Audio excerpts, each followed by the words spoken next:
Om Swastiastu, ngiring sesuhunan Ida Ratu Mas melancaran ring wewidangan desa adat Pedapapan, damuh Ida maturan saha sidacanan asebit sari, lan bungsur wangsul pada Ida Betari, Rahina Manis Galungan, Woraspati Manis, 26 September tahun 2024. Melawang atau tedun melancaran berasal dari kata lawang yang berarti pintu, rumah ke rumah, atau dari desa ke desa. Tedun melancaran biasanya dilakukan pada hari raya Galungan Kuningan, serta hari baik tertentu ditetapkan oleh masing-masing desa. Di dalam lontar barong soal diceritakan bahwa Betara Siwa mengutuk Dewi Uma turun ke dunia menjadi Dewi Durga.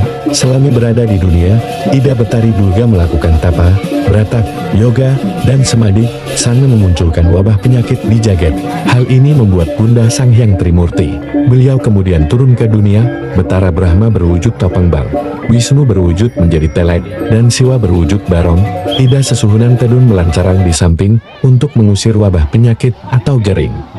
Yome Sang Buta tiga galungan, yaitu Sang Buta Galungan, Sang Buta Dungular, dan Sang Buta Amangkurat, dan juga dimaksudkan untuk merayakan kemenangan Dharma melawan Adarna. Rahayu Ping Liu. Om Santi Santi Santi Om.